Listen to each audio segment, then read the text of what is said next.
Salam, selamat malam saudara-saudara yang terkasih. Jumpa lagi dengan saya Verbum Veritatis. Saudara, sangat lama ya saya tidak hadir depan saudara-saudara untuk memberikan pengajaran karena seperti yang sudah saya informasikan dalam sesi live saya yang terakhir 2 atau 3 minggu yang lalu bahwa ada sejumlah kesibukan terkait penulisan, proyek penulisan yang harus diselesaikan.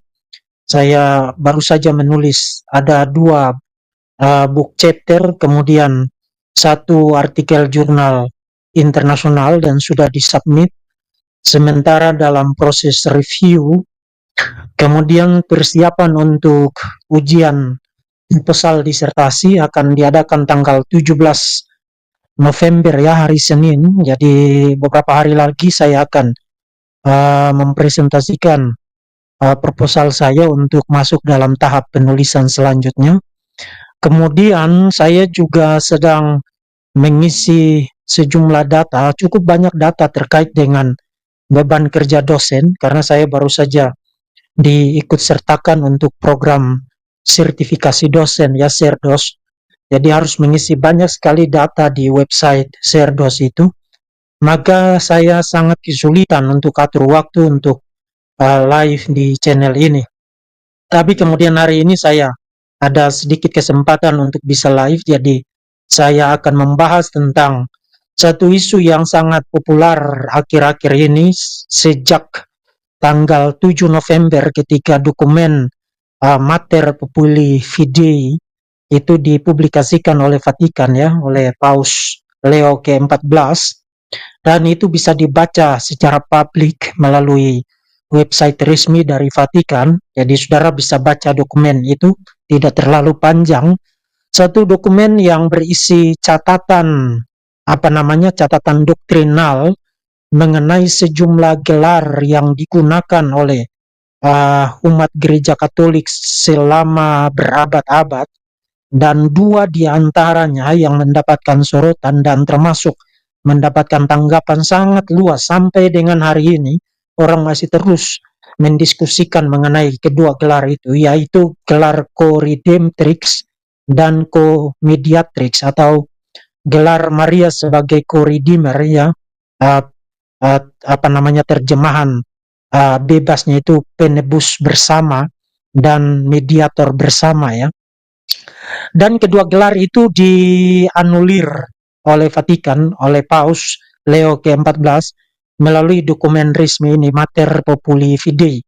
Nah, nanti saya akan membahas tentang beberapa topik, dan karena itu saya akan langsung mulai, saudara-saudara. Yang pertama saya akan kasih beberapa pengantar ringkas saja. Kemudian yang kedua saya akan bahas tentang gelar-gelar tersebut yang dianulir itu di dalam dokumen Mater Populi Fidei ini. Nanti akan saya singkat MPF ya, supaya saudara jelas. Kemudian yang ketiga saya akan bahas tentang sejumlah reaksi atau respons dari umat gereja Katolik terhadap dokumen tersebut yang menganulir penggunaan gelar-gelar tersebut.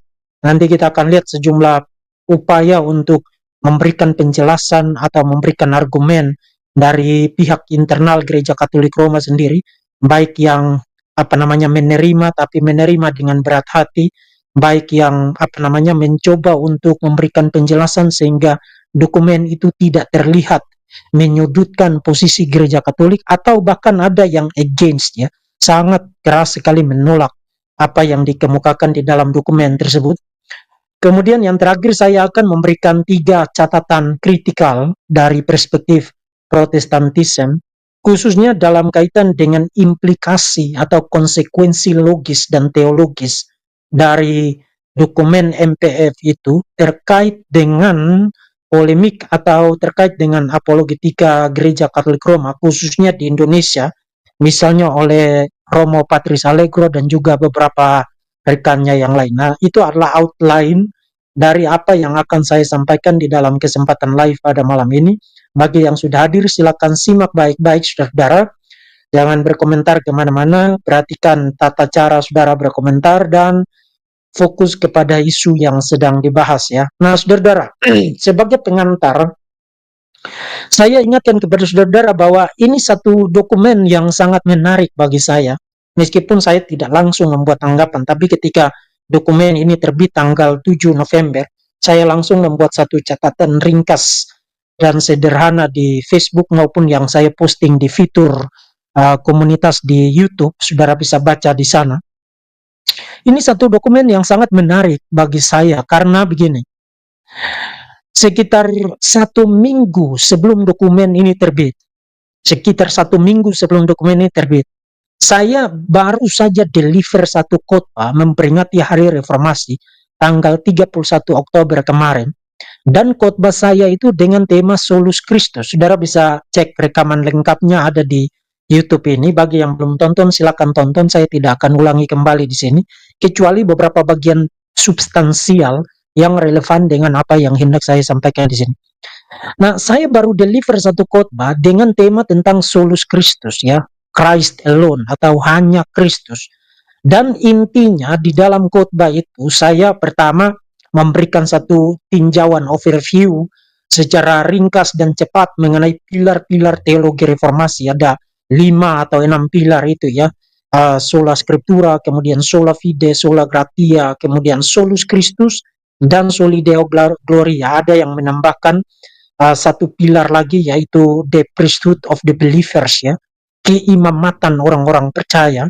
Tapi ada yang mengatakan, oke, itu keimamatan orang percaya tidak bisa jadi satu prinsip sendiri, karena prinsip keimamatan orang-orang percaya merupakan bagian dari prinsip Solus Christus. It's okay. Jadi 5 atau 6 pilar itu saya kasih ringkasan gambarannya untuk mengingatkan kembali tentang posisi dari teologi Protestan dan identitas teologis yang membedakan Protestantisme dengan Gereja Katolik Roma dan juga Gereja Ortodoks Timur. Kemudian saya secara spesifik berbicara mengenai salah satu daripada pilar teologis itu, yaitu Solus Christus. Dan ketika saya bahas tentang topik itu, saya bahas dalam kontras dengan satu ide eklesiologis yang mulai muncul terutama dari Bapak Gereja Agustinus, kemudian diteruskan misalnya di dalam teologi gereja atau eklesiologi dari Thomas Aquinas, dan kemudian terinternalisasi menjadi sesuatu yang sangat besar sekali di dalam konstruksi eklesiologis dari Gereja Katolik Roma, khususnya yang membentuk apa yang disebut dengan sakramental teologi, termasuk beberapa hal yang lain. Dan saya singgung juga tentang peran Maria sebagai mediator, orang-orang kudus, dan lain sebagainya. Pada dasarnya saya di dalam khotbah itu saya menandaskan bahwa prinsip Solus Christus itu sebenarnya menekankan 2 aspek. Aspek yang pertama itu terkait dengan pribadi Kristus, siapa itu Kristus, dan yang kedua terkait dengan karya Kristus, apa yang Kristus lakukan untuk menyelamatkan kita dari dosa dan maut. Nah, terkait dengan pribadi Kristus, prinsip Solus Christus menandaskan bahwa pribadi Kristus adalah pribadi yang absolut, yang unik, dan yang eksklusif. Kristus adalah Allah sejati yang menjadi manusia, logos yang berinkarnasi menjadi manusia. Jadi Kristus itu satu pribadi dengan 2 hakikat, 2 nature, 2 sifat, manusia sejati dan Allah sejati.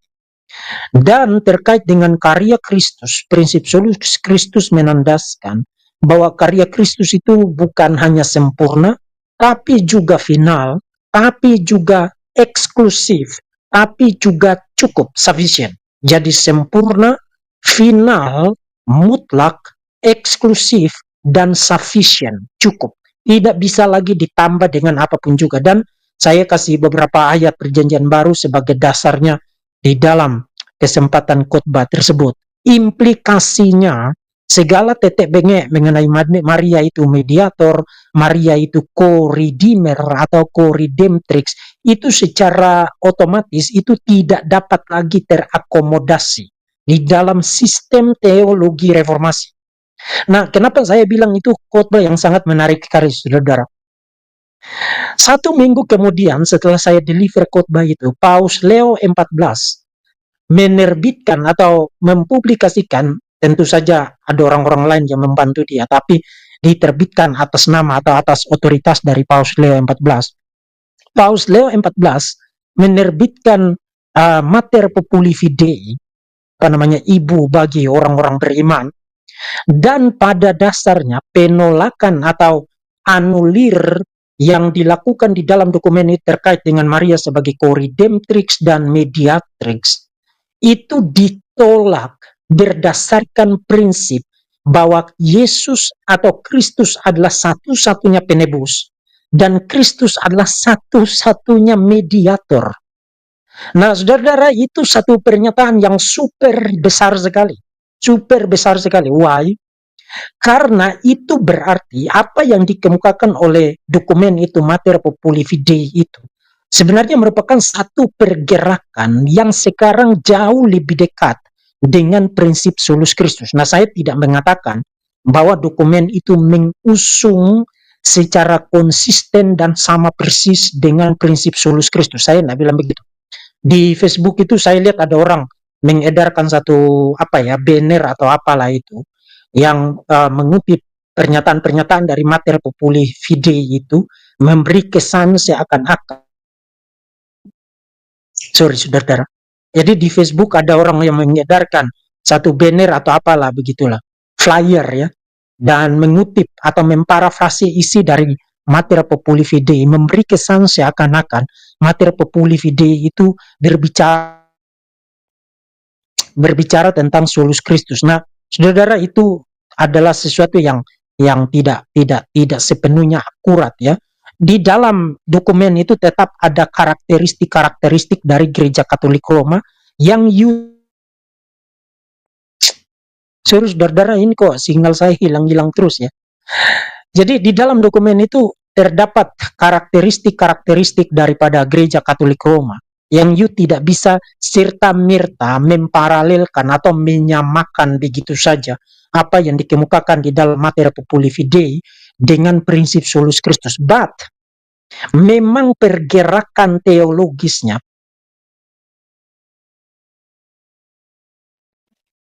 sorry saudara, putus-putus ya di screen saya ini. Padahal indikator sinyalnya cukup bagus ya.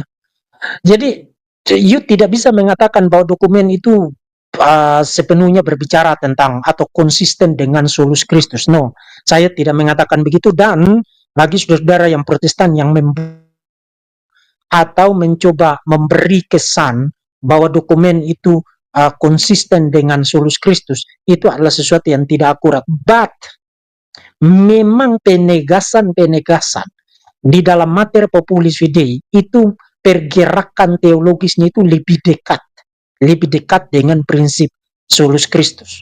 Nah, saudara, dengan pengantar itu, saudara, sekarang saya akan bicara tentang sebenarnya apa yang dikatakan oleh dokumen itu, Mater Populi Fidei, mengenai dua gelar ini, co-redemptrix dan mediatrix. Saudara yang terkasih, di sepanjang sejarah Gereja Katolik Roma atau umat Gereja Katolik Roma itu membuat banyak sekali gelar untuk Maria, sangat banyak sekali. Termasuk sangat banyak gelar untuk Paus ya. Misalnya untuk Maria itu Mother of Mercy, Hope of the Poor, Help of the Christians, Our Lady of Perpetual Succor, Bunda Maria penolong abadi, Our Advocate, pembela kita. Terlalu banyak, sangat banyak sekali. Jadi pekerjaan mereka sepanjang sejarah berabad-abad ini adalah menelurkan berbagai macam super amat sangat banyak gelar untuk Maria. Jauh lebih banyak gelar untuk Maria dibandingkan gelar untuk Bapa di surga, Anak, dan Roh Kudus. Itu yang dilakukan oleh Gereja Katolik di sepanjang sejarah selama berabad-abad. Termasuk you bisa bandingkan itu juga dengan gelar-gelar untuk Paus. Saudara, gelar untuk Paus itu juga jauh sangat banyak sekali. Gelar Vicar of Christ, King of Kings, Pontifex Maximus, Successor Petrus, kemudian Successor of the Prince of the Apostles, Supreme Pontiff of the Universal Church, Primat of Italy, Archbishop and Metropolitan of the Roman Province, Sovereign of Vatican City State, Gembala Gereja yang Universal, Servant of God, Holy Father, Bapa Suci, dan lain sebagainya. Sangat banyak. Kalau you hitung gelarnya Paus dan gelarnya Maria, kemudian you coba hitung gelar bagi Tuhan Allah Bapa dan Yesus Kristus dan Anak Roh Kudus di dalam Alkitab. Jauh lebih banyak gelar untuk Maria dan gelar untuk Paus di dalam sejarah Gereja Katolik Roma. Jadi sangat banyak sekali gelar itu. Nah, terkait dengan gelar-gelar itu, saudara-saudara, dokumen ini, MPF ini, menganulir 2 gelar untuk Maria, yaitu gelar Co-Redemptrix dan gelar Mediatrix. Dan menurut dokumen itu, kita mulai dari Co-Redemptrix ya. Saya kasih gambaran singkat.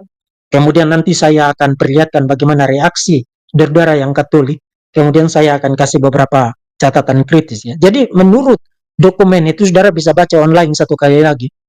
Bahwa gelar itu kenapa harus dianulir, harus ditolak. Karena munculnya itu sangat belakangan sekali ya. Jadi menurut MPF dokumen itu bahwa gelar itu baru muncul pada abad ke-15. Co-Redemptrix itu baru muncul pada abad ke-15. Meskipun sejak abad yang ke-10 sudah ada orang yang menyebut Maria itu sebagai Mother of Redeemer ya, ibu sang penebus. Jadi dari Mother of Redeemer menjadi Co-Redemptrix pada abad ke-15. Kemudian nanti menjadi sangat common sekali, menjadi sangat umum sekali di abad 17-18 sampai dengan abad ke-20. Bahkan di dalam Gereja Katolik Roma sendiri sudah ada kelompok yang disebut dengan kelompok Redemptorist, kelompok Redemptorist,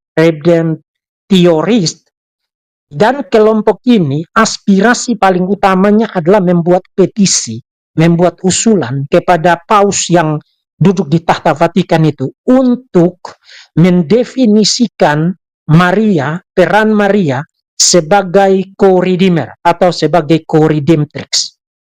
Nah, dokumen itu bilang no, kita ndak gunakan gelar itu lagi. Munculnya sangat belakangan sekali, termasuk menurut dokumen itu memang ada beberapa paus terdahulu yang sudah menggunakan gelar itu. Misalnya Paus Yohanes Paulus yang kedua menggunakan gelar itu menurut catatan dari MPF itu sebanyak 7 kali.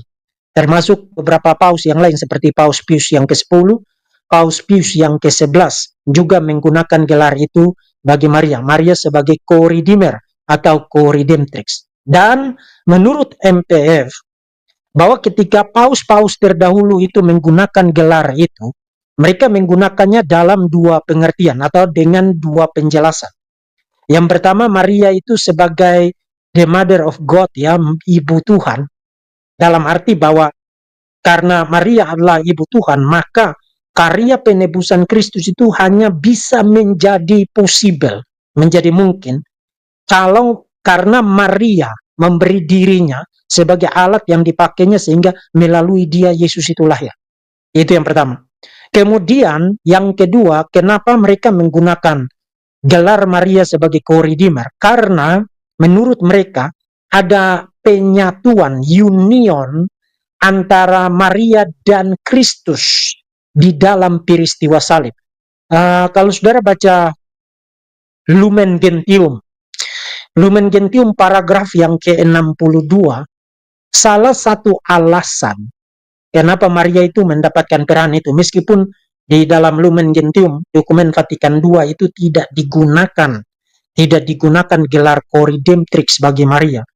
Tapi salah satu alasan kenapa Maria itu dianggap memiliki bekerja sama dengan Kristus dalam peristiwa salib, karena menurut dokumen itu ketika Yesus disalib, Maria ada di bawah salib itu dan dia ikut menderita sebagai ibu dari Yesus. Jadi penderitaan Maria itu dianggap sebagai satu kooperasi, satu kerjasama dengan penderitaan yang dialami oleh Yesus di atas peristiwa Kalvari. Itu adalah apa yang dijelaskan di dalam MPF terkait dengan bagaimana gelar itu digunakan oleh para paus terdahulu, termasuk apa pengertian yang mereka gunakan ketika mereka menggunakan gelar Coridimer untuk Maria di dalam sejarah. Nah, kalau saudara baca di paragraf yang ke-22 di dalam MPF, saya terjemahkan saja ke dalam bahasa Indonesia, memang sangat jelas sekali bahwa dokumen itu menolak gelar itu bagi Maria. Karena dikatakan begini, mengingat, ini paragraf ke-22 ya, saudara bisa baca sendiri. Mengingat pentingnya untuk menjelaskan peran Maria yang subordinat. Subordinat itu berarti tunduk kepada atau lebih rendah. Yang subordinat terhadap Kristus di dalam karya penebusan. Perhatikan, adalah selalu tidak tepat. Adalah selalu tidak tepat. It is always inappropriate. Adalah selalu tidak tepat untuk menggunakan gelar Coridemptrix untuk mendefinisikan kerjasama Maria. Gelar ini beresiko mengaburkan perantaraan penyelamat yang unik dari Kristus dan dapat menimbulkan kebingungan serta ketidakseimbangan dalam harmoni kebenaran iman Kristen. Karena tidak ada keselamatan di dalam siapapun selain Dia, sebab tidak ada nama lain yang dibawa ke langit yang dapat diberikan kepada manusia, yang olehnya kita dapat diselamatkan. Mengutip dari Kisah Rasul pasal 4 yang ke-12. Jadi menurut dokumen ini, gelar itu harus ditolak karena eksklusivitas daripada karya Kristus atau posisi Kristus sebagai sang juru selamat, sang penebus. Tidak boleh ada orang lain yang menyandang gelar co-redeemer.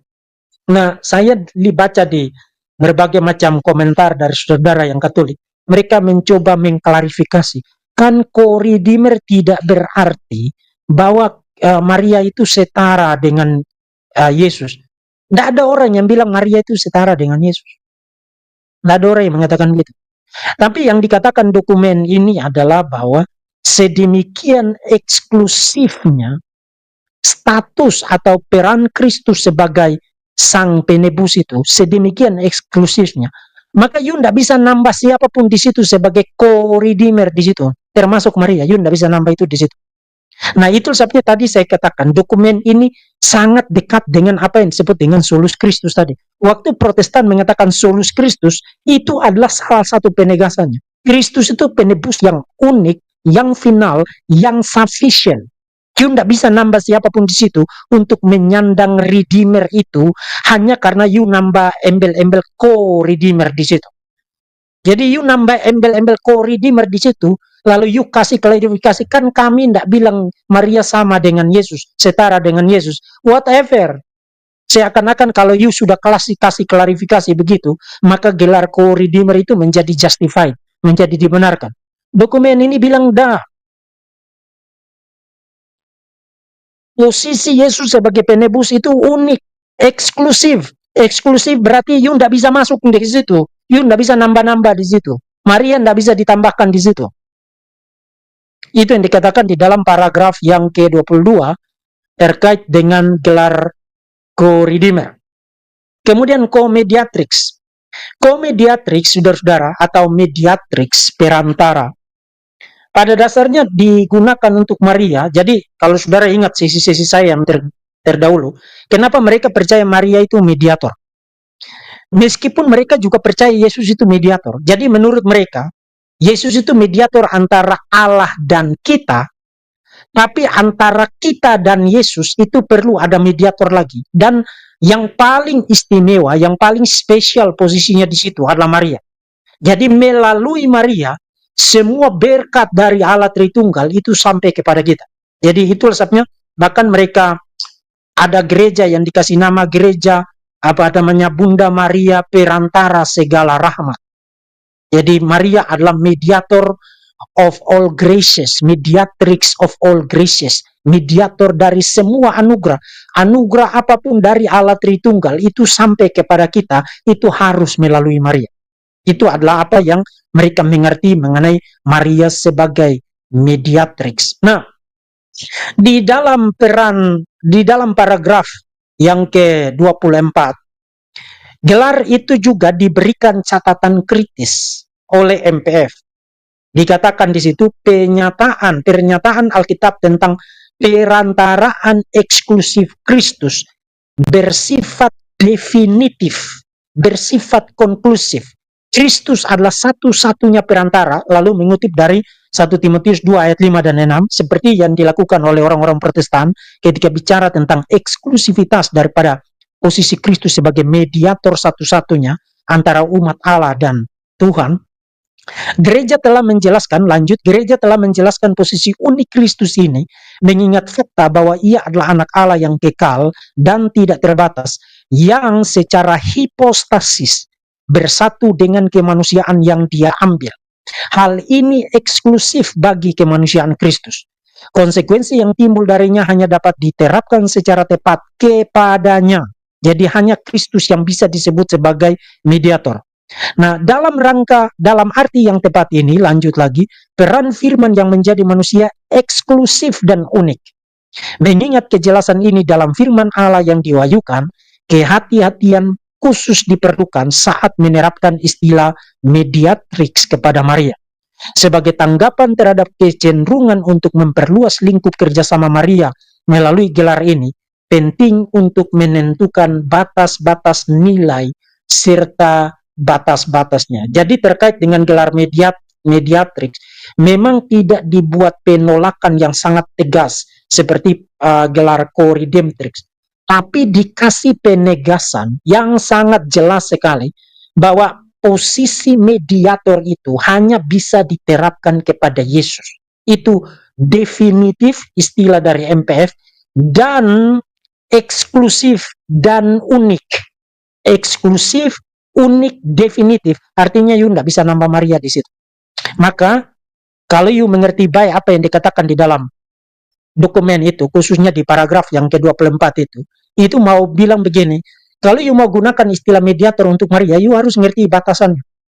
You tidak bisa membuat gelar itu mengandung pengertian-pengertian yang nanti kemudian mengkompromikan atau bertentangan dengan posisi unik Kristus dan eksklusif dan definitif daripada Kristus sebagai mediator satu-satunya antara Allah dan manusia. Nah, itu yang dikatakan di dalam dokumen tersebut. Nah, dengan gambaran ringkas itu, saudara, sekarang mari kita lihat bagaimana tanggapan daripada saudara kita umat Katolik terkait dengan catatan doktrinal di dalam MPF mengenai gelar co-redemptrix dan mediatrix untuk Maria. Kita mulai dari yang pertama, ada beberapa reaksi ya, saya hanya ringkas saja, tidak semua, tapi saya akan kemukakan beberapa yang sangat relevan sekali. Silakan perhatikan di screen. Ini dari Uskup Schneider ya, Athanasius Schneider. Kalau saudara baca keterangan yang ada di bawah itu setelah judulnya, Uskup Schneider mengatakan bahwa tidak dapat dikatakan bahwa magisterium biasa dapat menyesatkan umat beriman melalui penggunaan yang secara konsisten akan gelar Maria yang tidak tepat ini. Nah, ini apa maksudnya? Ini saudara bisa baca di website livesite.com ya, livesite.com. Ini terbit tanggal 10 November. Saudara perhatikan. Bishop Schneider, Saints, Doctors affirm Mary as co-redemptrix, mediatrix of all graces. Jadi menurut bishop ini, uskup ini, orang-orang kudus dan doktor gereja mengafirmasi bahwa Maria adalah co-redemptrix dan perantara segala rahmat. Nah, apa poin dari Uskup Schneider di situ?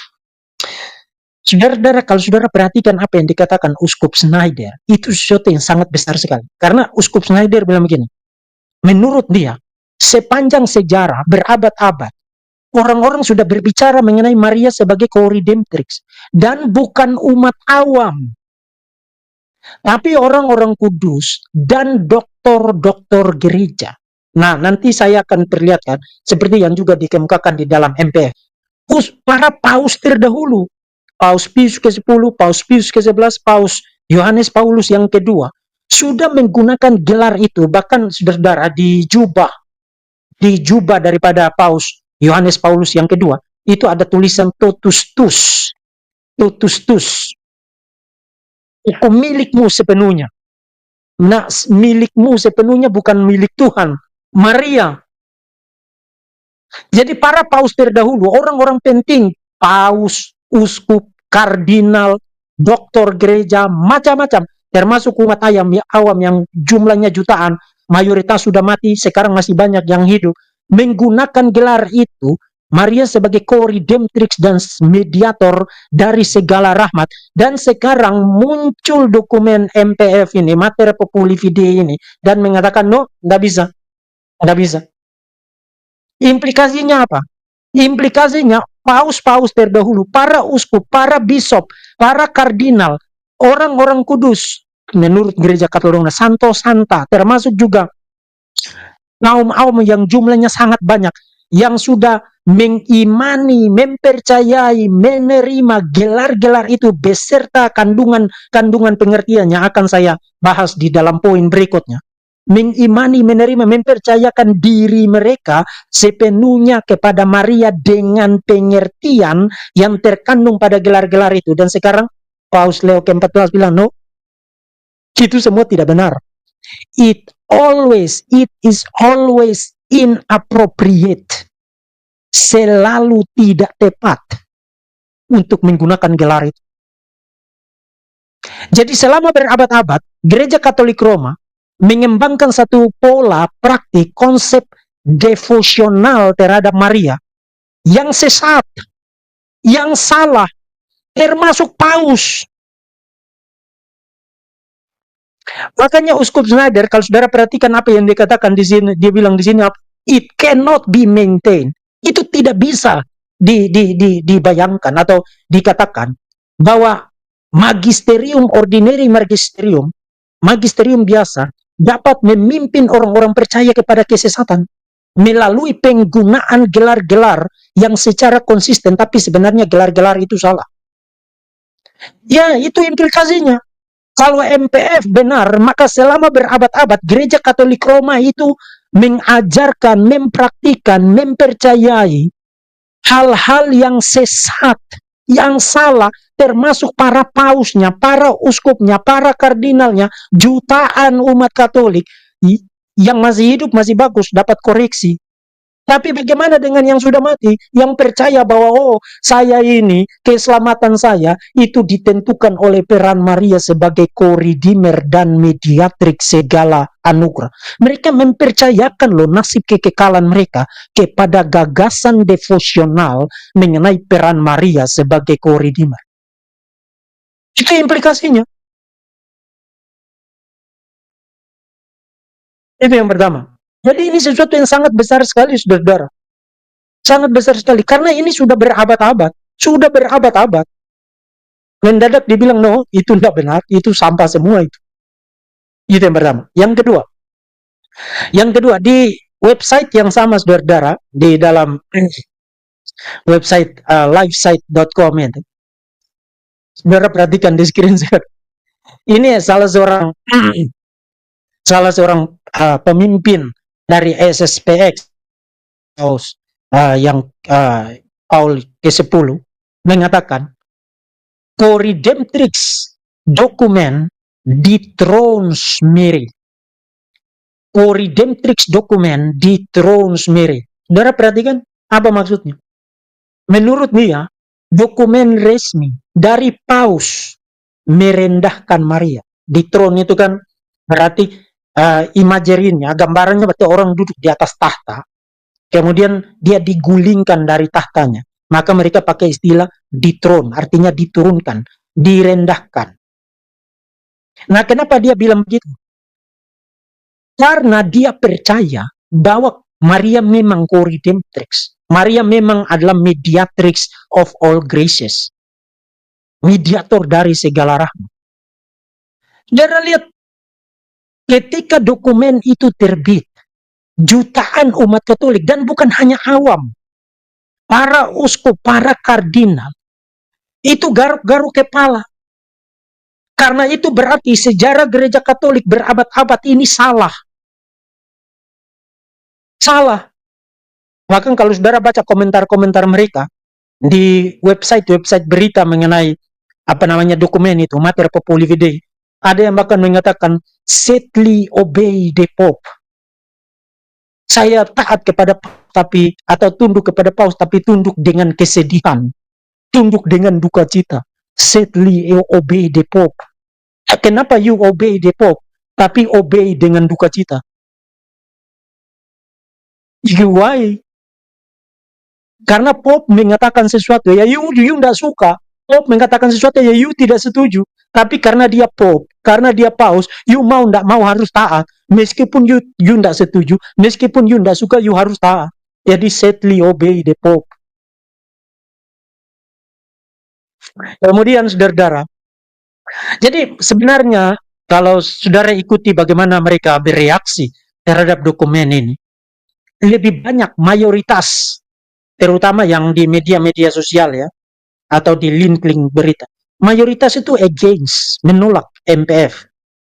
Either menolak dalam secara eksplisit mengatakan itu dokumen salah, atau menolak dalam arti dia tidak mau terima tapi karena Paus yang mengatakan begitu, maka ya terima aja karena kita harus tunduk kepada Paus meskipun kita tidak setuju. Pada dasarnya negatif sekali. Nah, tapi saudara, sebagian kecil itu mencoba untuk membagus-baguskan ini. Misalnya kalau saudara lihat sekarang di screen, ini ada satu, sorry, saya buang ini dulu. Ada satu screenshot komentar seseorang, tampaknya ini di WhatsApp atau di Facebook, seorang Romo mencoba menjelaskan tentang gelar ini. Minta maaf karena ini dalam bahasa Kupang, ya mungkin saudara tidak terlalu ngerti sepenuhnya, tapi saudara bisa lihat di sini. Pada dasarnya dia ingin mengatakan bahwa tidak apa-apa, dokumen itu tidak apa-apa, karena pada dasarnya co-redemptrix dan mediatrix of all graces itu bukan ajaran resmi. Nah ini yang waktu saya bikin tulisan ini juga ada orang yang berkomentar begitu. Oh itu hanya istilah, itu bukan ajaran resmi. Sabar Pak. Dokumen itu, dan kita bisa buktikan, bukan hanya dokumen itu, nanti saya akan bahas di poin berikut, nanti saudara akan lihat. Sebelum MPF terbit, sudah berulang kali umat gereja Katolik membuat petisi supaya para paus terdahulu itu mendefinisikan dogma Maria yang kelima sebagai co-redemptrix dan mediatrix of all graces. Itu petisi sudah berulang kali. Saudara tahu kenapa mereka bikin petisi itu? Karena mereka percaya itu adalah tradisi apostolik. Jadi ini bukan sekadar istilah. Co-redemptrix itu kan technical termnya, terminus technicusnya. Nah, waktu you menggunakan terminus technicus, itu bukan lagi hanya soal istilah, tapi kandungan pengertian yang sangat besar sekali di dalam istilah itu. Misalnya, terminus technicus kita atau istilah teknis kita tentang doktrin Allah, salah satunya yang sangat fundamental adalah the Trinity, Trinitas. Waktu orang mengatakan saya menolak Trinitas, itu kan bukan hanya soal menolak istilahnya. Karena istilah itu sendiri bukan lagi sekadar istilah. Istilah itu adalah technical term. Itu adalah terminus technicus. Itu adalah istilah teknis. Dan sebuah istilah teknis itu satu istilah, tapi kandungannya itu satu gunung Himalaya. Dan nanti akan saya perlihatkan satu gunung Himalaya terkait dengan istilah-istilah itu. Akan saya perlihatkan. Jadi itu bukan hanya soal istilah. Jangan membagus-baguskan itu seakan-akan no hanya istilahnya yang ditolak. No. Bahkan kalau you baca MPF, you tahu dia kutip dari siapa? MPF mengutip dari Kardinal Joseph Ratzinger yang kemudian nanti menjadi Paus Benediktus ke-15. Dan Paus Benediktus ke-15 pernah ditanya apakah usulan dari pihak-pihak yang mengusulkan membuat petisi supaya Maria itu dikasih gelar co-redemptrix dan mediatrix itu bisa diterima. Saudara baca sendiri, ada di dalam dokumen itu, di dalam dokumen MPF itu, Mater Populi Fidei, di dalam dokumen itu Ratzinger mengatakan di paragraf ke-19, tanggal 21 Februari tahun 1996, paragraf ke-19, Paus Benediktus, waktu itu dia belum jadi Paus ya, Ratzinger, Kardinal Ratzinger, ditanya apakah usulan petisi dari komunitas yang mengusulkan supaya kita punya dogma Maria yang kelima sebagai co-redemptrix mediatrix itu didefinisikan, dideklarasikan secara resmi. Ratzinger bilang negatif. Tidak. Dan dia kasih alasannya. Istilah itu tidak ada di dalam Alkitab, itu yang pertama. Dan yang kedua, teologi yang terkandung di dalamnya immature, tidak dewasa, tidak matang. Nah, tidak matang apa? Itu teologi dikembangkan berabad-abad loh itu. Pada dasarnya Ratzinger mau bilang teologinya salah. Istilahnya bukan hanya tidak ada di dalam Alkitab, tapi teologinya salah. Itu pada dasarnya dia mau bilang begitu. Jadi itu MPF, materi Populi Fidei, itu bukan sekadar menolak istilah. Tapi istilah itu bersama dengan kandungan-kandungan konseptual yang sangat besar sekali yang terkandung di dalamnya. Nah, itu yang pertama. Kalau you mau ngeles bahwa itu hanya soal istilah. Yang kedua, kalau you ngeles bahwa itu bukan ajaran resmi, yes, tidak ada orang bilang itu ajaran resmi, but you jangan mengecilkan implikasinya, karena di dalam tubuh Gereja Katolik Roma sendiri sudah ada gerakan yang sangat besar sekali terus-menerus mengusulkan, membuat petisi kepada para paus terdahulu. Ayo definisikan dogma Maria yang kelima, yaitu Maria sebagai co-redemptrix dan co-mediatrix. Mereka mau meresmikan itu loh sebagai ajaran resmi loh. Mereka mau meresmikan itu loh. Dan itu petisi berulang kali, misalnya kepada Paus Yohanes Paulus yang kedua. Itu petisi sudah lakukan, dan dia tidak lakukan itu. Dia tidak lakukan itu. Tapi beredar dan berkembang dan digunakan, nanti saya akan perlihatkan, di dalam sejarah. Dan itu bertonton literatur, di dalam devosi dan refleksi-refleksi teologis dari umat Gereja Katolik, terkait dengan gelar-gelar ini. Jadi, Yungoce itu bukan satu ajaran resmi dari Gereja Katolik, itu tidak signifikan untuk dikemukakan sebagai klarifikasi. Karena kita bisa perlihatkan dari dalam sejarah bahwa itu membentuk satu arus yang sangat besar sekali di dalam tradisi Gereja Katolik Roma, dan itu dianggap sebagai tradisi apostolik. Itulah sebabnya mereka terus-menerus musul petisi, definisikan dogma Maria yang kelima. Sekarang paus yang sekarang bilang nope, nggak bisa. Itu nggak benar. It is always inappropriate. Adalah selalu tidak tepat untuk menggunakan gelar itu. Kemudian saudara-saudara, dengan beberapa reaksi itu, jadi pada dasarnya sangat negatif sekali. Atau ada yang mencoba membagus-baguskan itu dengan mengatakan, oh itu hanya soal istilah, atau bahwa itu bukan ajaran resmi. Tadi saya sudah kasih respons tadi. Sekarang kita pindah kepada poin yang keempat. Beberapa catatan saya dari perspektif Protestantisme. Pertama, khususnya dalam kaitan dengan doladali atau dalam kaitan dengan propaganda dan apologetika Gereja Katolik. Misalnya Patris Allegro dan kawan-kawan. Saudara, kalau saudara ingat seri-seri saya terdahulu tentang berdoa kepada Maria atau devosi kepada Maria, saya sudah punya beberapa seri ya di channel ini, silakan cari di situ. Saya kutip bagi saudara doa-doa kepada Maria mulai dari abad pertengahan sampai dengan abad ke-20, dan isinya itu semuanya sangat mengerikan. Dan nanti kalau saudara perhatikan, semuanya itu lahir dari ide bahwa Maria ini co-redemptrix dan co-mediatrix atau perantara dari segala rahmat. Misalnya, di dalam buku The Glories of Mary dari Santo Liguri yang terkenal itu, saya sudah kutip ya. Ini nanti akan sangat menarik sekali. Liguri, The Glories of Mary. Itu banyak sekali. Maria itu lehernya Yesus. Jadi Yesus itu kepala, tapi Maria itu leher. Artinya kepala ini tidak bisa gerak-gerak kalau lehernya tidak gerakin. You tahu kenapa mereka bikin imagery begitu, metafora begitu? Karena bagi mereka Maria itu mediatrix. Jadi dari kepala untuk sampai ke tubuh kan harus melalui leher.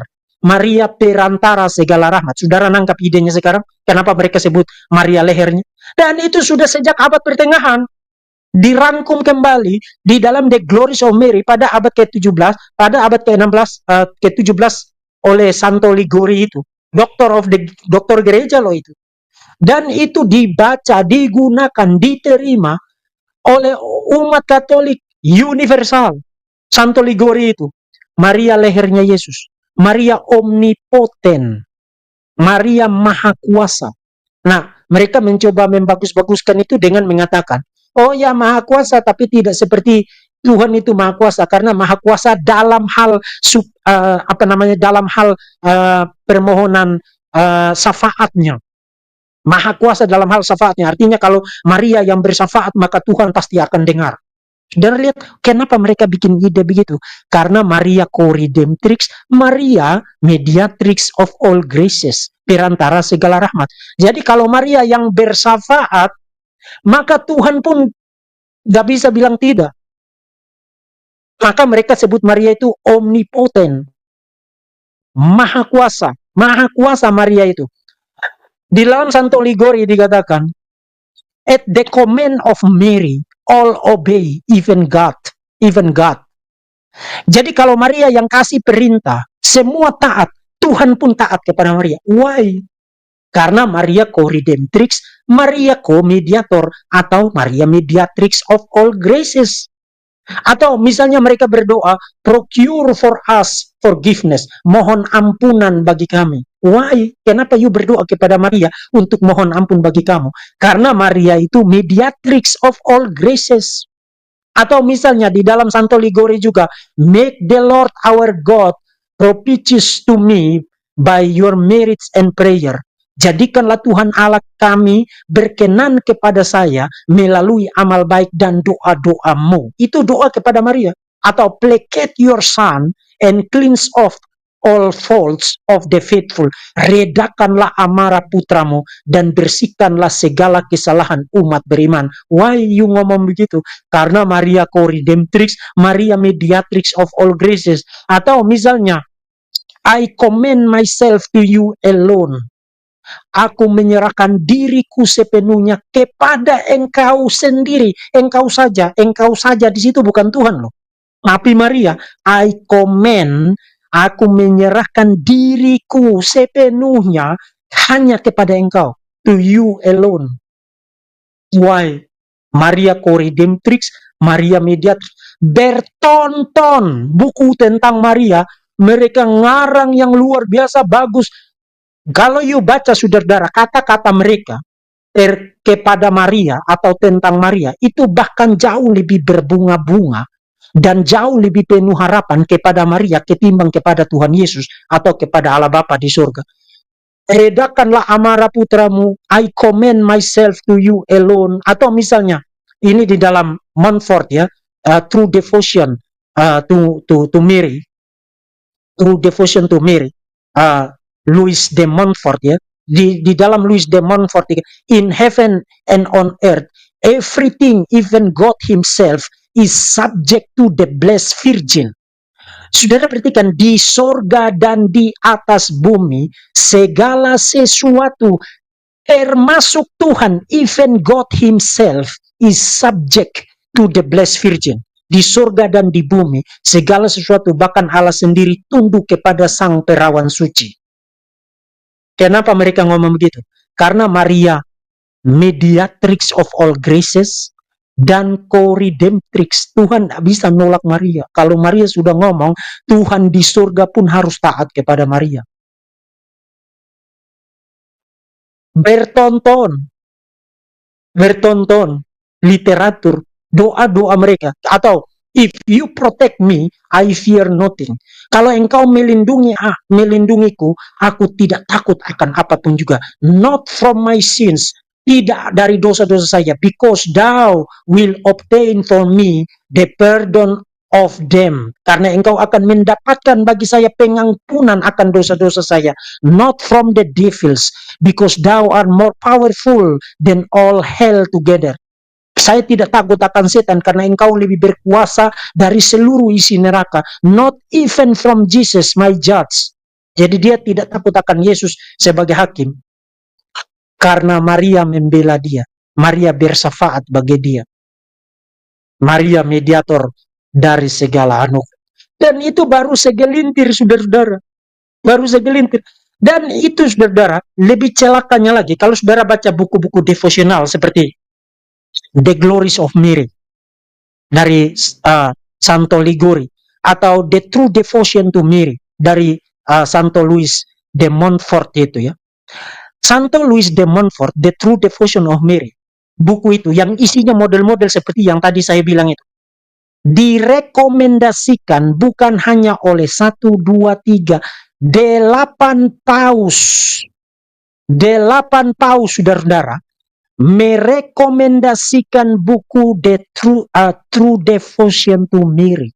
Bahkan ada yang menjanjikan indulgensia bagi orang yang menggunakan buku itu sebagai devosi kepada Maria. Saya sebutkan bagi saudara nama pausnya. Saya sudah kutip di dalam video-video saya terdahulu. Pertama, Paus Pius yang ke-9. Itu yang pertama. Merekomendasikan True Devotion to Mary. Kedua, Paus Leo 13. Paus Leo 13 bahkan menjanjikan indulgensia bagi siapapun umat Katolik yang menggunakan buku True Devotion to Mary, dan menjelang dia mau mati, menjelang ajalnya, dia berdoa minta pertolongan kepada Santo Louis de Montfort. Itu Paus Leo 13. Kemudian yang ketiga, Paus Santo Pius yang ke-10. Kemudian Paus Benedictus ke-15. Kemudian yang ke-5, Paus Pius ke-11. Kemudian ke-6, Paus Pius ke-12. Ke-7, Paus Pius ke-6. Kemudian ke-8, Paus Yohanes Paulus kedua, John Paul II. Dan bahkan tadi saya sudah bilang, di jubah daripada Paus Yohanes kedua itu ditertulis totus tus, sepenuhnya milikmu. Milik siapa? Bukan milik Tuhan. Sepenuhnya milik Maria. Nah, poin saya itu begini, saudara-saudara. MPF mengatakan semua itu garbage, semua itu rubis, sampah. Tidak benar, tidak selalu tidak tepat, semua itu sampah. Artinya, kalau saudara ingat dola dali saya kemarin, dan Allegro bikin tanggapan berbui-bui, berbunga-bunga, dan lain sebagainya. Sekarang MPF bilang itu sampah. Jadi pembelaan-pembelaan Allegro mengenai devosi kepada Maria sebagai omnipoten lah, sebagai lehernya Yesus lah, bahkan mereka menyebut diri mereka sebagai the slave of Mary, budaknya Maria. Semua itu sekarang MPF bilang, no, itu salah, itu sesat, itu heretik. Jadi Allegro heretik selama ini. Heretik.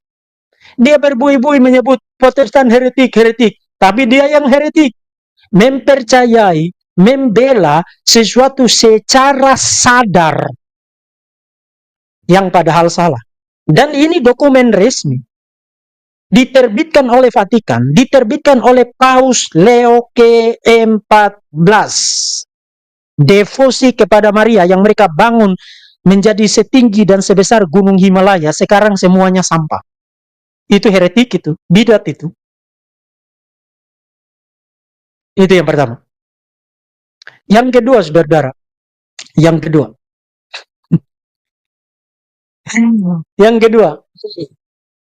Saudara ingat, Allegro selalu mengolok orang-orang Protestan sebagai kelompok yang suka bakunae.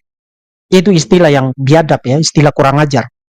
Digunakan oleh klerus yang satu ini.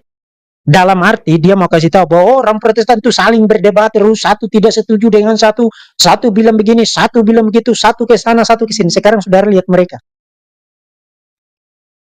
8 paus terdahulu merekomendasikan True Devotion to Mary dari Santo Montfort, yang buku itu keseluruhan devosi kepada Mary itu dibangun atas Maria sebagai redeemer, co-redeemer, dan mediatrix of all graces. Sekarang dibilang itu sampah.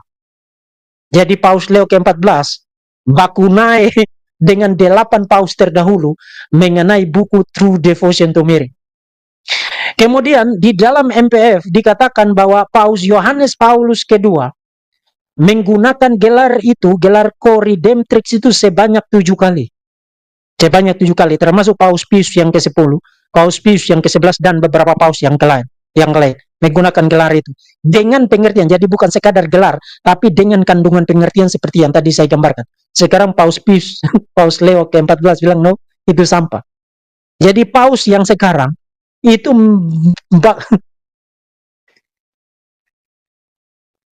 paus yang sekarang baku naik dengan paus-paus yang terdahulu. Dan kamu bidat semua, kamu heretik semua. Hmm, hmm. Ini yang saya bilang. Kamu sibuk nunjuk ada daun pohon yang jatuh di pekarangan orang, tapi semak belukar, kala jengking, ular beludak, segala macam binatang buas yang ada di dalam pekaranganmu sendiri, kamu tidak bisa lihat. Kamu tidak bisa lihat. Jadi sekarang siapa yang baku naik sekarang? Bahkan saudara-saudara, kalau kamu baca komentar-komentar umat Katolik di media sosial terkait dengan apa namanya MPF ini, materi populi video ini, kamu lihat saudara-saudara, paus yang sekarang itu mereka hujat habis-habisan. Mereka hujat habis-habisan. Mereka bahkan tidak suka dengan pausnya, tidak setuju dengan pausnya. Jadi sekarang siapa yang menggunakan sekarang Pak Patrice Allegro? Itu istilah kamu ya. Saya tidak bermaksud gunakan istilah itu untuk satu tujuan yang kurang ajar. Itu istilahnya Pak Patrice Allegro itu. Itu istilahnya Pak Patrice Allegro. Itu yang kedua.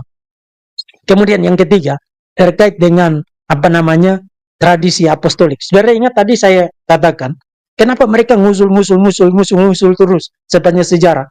Definisikan dogma Maria yang kelima, co-redemptrix, mediatrix of all graces. Tapi kemudian sekarang ditolak. Kenapa mereka ngusul-ngusul petisi-petisi terus? Karena mereka percaya itu tradisi apostolik, itu tradisi apostolik, tradisi apostolik. Para pausnya sendiri juga percaya begitu. Kardinal, uskup, para imam percaya begitu. Sekarang Paus Leo 14 bilang, no, bukan. Itu bukan tradisi apostolik, itu kesalahan. Nah, ini mengatakan apa tentang klaim Gereja Katolik Roma mengenai tradisi apostolik? Dari ingat di dalam struktur otoritas daripada Gereja Katolik Roma, itu mereka percaya struktur otoritas rangkap 3 ya. Jadi Alkitab firman Tuhan, yes. Tapi ditambah dengan paus, magisterium, dan tradisi apostolik. Dan saya sudah bilang, sebenarnya, meskipun mereka mengklaim ada 3 ini, tapi yang sangat menentukan adalah paus. Jadi kalau paus bilang, ini ajaran Alkitab, maka itu ajaran Alkitab. Kalau paus bilang, ini tradisi apostolik, maka ini tradisi apostolik. Jadi sebenarnya yang menentukan itu bukan Alkitab dan bukan tradisi apostolik, tapi yang menentukan adalah paus sebagai representatif dari gereja yang universal. Dengan kata lain, mereka percaya prinsip sola ecclesia. Karena bagaimana you tahu itu tradisi apostolik? You tahu itu karena paus yang ngasih tahu. Bagaimana you tahu itu ajaran firman Tuhan? You tahu itu karena paus yang ngasih tahu. Jadi sebenarnya yang paling menentukan itu bukan Alkitab, bukan tradisi apostolik, tapi paus. Nah, para paus terdahulu bilang oke, kita gunakan ini tradisi apostolik. Sekarang paus yang sekarang bilang bukan tradisi apostolik. It is always inappropriate, adalah selalu tidak tepat. Maka sekarang pertanyaan, kamu punya tradisi apostolik atau tidak? You tidak punya tradisi apostolik itu, you hanya mengklaim punya tradisi apostolik, tapi sebenarnya you tidak punya tradisi apostolik itu. Why? Karena tradisi yang kamu klaim sebagai tradisi apostolik, sebenarnya itu hanya klaim. Paus yang sekarang bilang itu bukan tradisi apostolik, tapi who knows, siapa tahu nanti ganti paus berikut atau 2 paus yang berikut atau 3 paus berikut, dia akan bilang itu tradisi apostolik dan kamu akan percaya lagi. Seperti kemarin-kemarin para paus terdahulu itu bilang itu tradisi apostolik, oh itu benar, bahkan menjanjikan indulgensia, diskon, diskon asuransi, keselamatan, pelepasan dari purgatori, indulgensia kepada orang yang buat devosi itu. Sekarang paus yang kalian no, itu garbage, itu sampah. Kamu tidak punya tradisi apostolik. You mau tahu tradisi apostolik?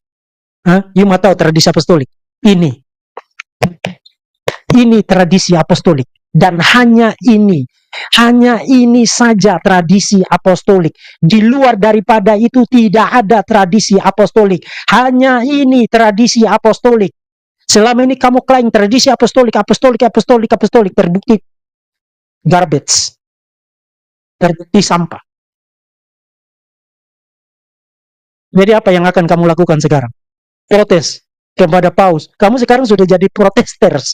Kalau saudara perhatikan di tulisan saya di Facebook, saya sebut mereka sebagai protesters. Mereka sekarang rame-rame jadi protesters. Jutaan tiap hari berkomentar protes, protes, protes. Protes kepada paus ke-14, Leo ke-14. Sudah jadi protesters mereka. Mereka menelan kembali ludah mereka dan menggigit lidah mereka sendiri setelah, terutama Patrice Allegro ini ya, setelah sekian lama. Oh, kami ini dong, satu dong kami ini. Kamu tidak satu. Satu itu kan hanya brosur. Saya sudah kasih julukan itu. Kamu tuh hanya jual brosur satu. Kesatuan itu hanya brosur. Hanya image di kepala. Tidak ada di dalam kenyataan. Dan buktinya itu seperti sekarang. Kamu tidak punya tradisi apostolik.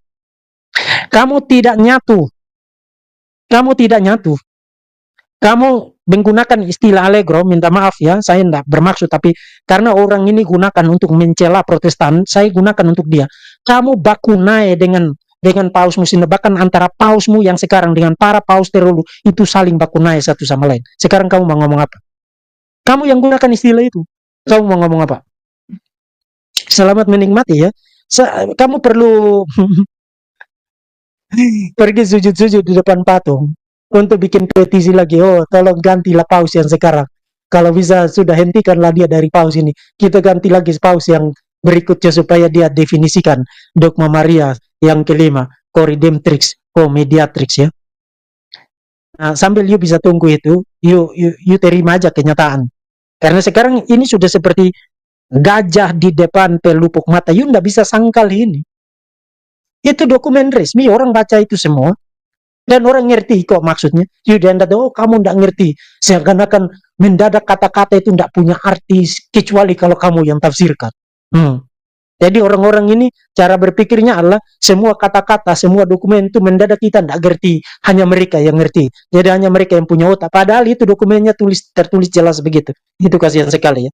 Jadi saudara, itu beberapa catatan saya terkait dengan dua gelar yang dianulir di dalam MPF itu ya, di dalam Mater Populi Fidei. Kiranya itu menjadi perhatian, dan perhatikan bahwa prinsip-prinsip reformasi itu pada akhirnya, kalau orang gereja mau jujur dengan apa yang dikatakan di dalam firman Tuhan, pada akhirnya harus kembali ke situ.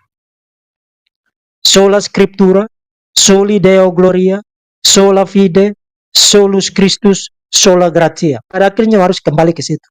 Karena itulah yang akan melindungi gereja dari yang aneh-aneh. Begitu you menolak salah satu daripada prinsip-prinsip itu, you akan come up, muncul dengan macam-macam yang sangat aneh sekali. Seperti yang saya sudah ingatkan, tegaskan di dalam khotbah saya mengenai Solus Christus di beberapa waktu yang lalu pada peristiwa peringatan Hari Reformasi yang ke-508 tanggal 31 Oktober 2025. Begitu you menolak salah satu daripada prinsip-prinsip itu, you akan aneh sekali. You akan menggelinding bebas. You akan mengajarkan hal-hal yang bertentangan dengan ajaran kitab suci dan menciptakan ajaran-ajaran yang sama sekali tidak ada dasarnya. Oke, saudara, saya sampai di sini.